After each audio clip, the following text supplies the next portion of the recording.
Oria Chavez, and I'm not keen on giving out my address, but I am a resident of Milpitas. I'm here on behalf of all of those who have suffered what I believe to be Isaac Hughes' abusive behavior, especially those women he feels he has the right to harass. Isaac Hughes seems to like to shed light on government and especially attack people based on public records.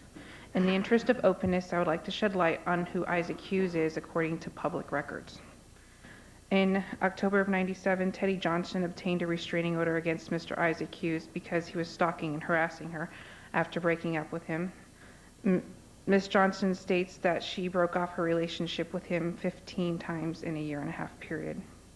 In 1997, Leslie Stobe and the city of Milpitas obtained a restraining order against Isaac Hughes. Ms. Stobe was an employee of the city. She states that Mr. Hughes was harassing her and threatening her by his actions. She states that Mr. Hughes physically assaulted her. In April of 2003, the restraining order expired.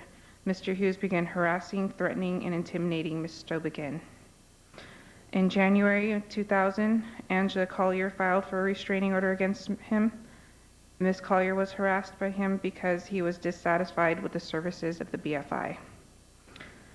In August of 2004, a restraining order was issued against Mr. Hughes.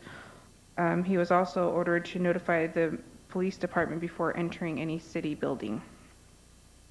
In March of 2010, Stanislaus Ratowski filed for a restraining order against Isaac Hughes. Mr. Ratowski was Mr. Hughes' minister and employer.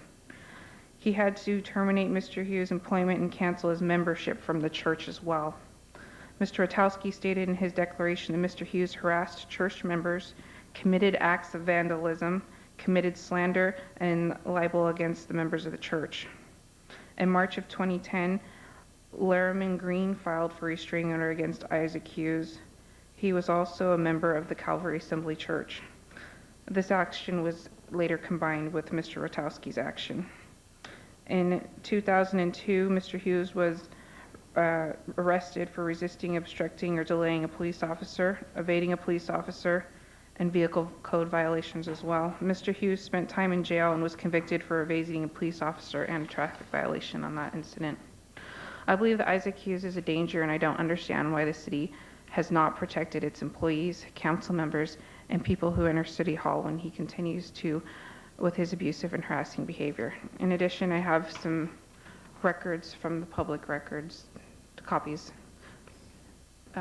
You may give it to our city clerk. Thank you. Vice Mayor McHugh. Thank you, Mr. Mayor. I would like to apologize to the city clerk and my colleagues because old Eagle Eyes needs new glasses. The amount was correct as stated. As a former accountant, it hurts to admit that.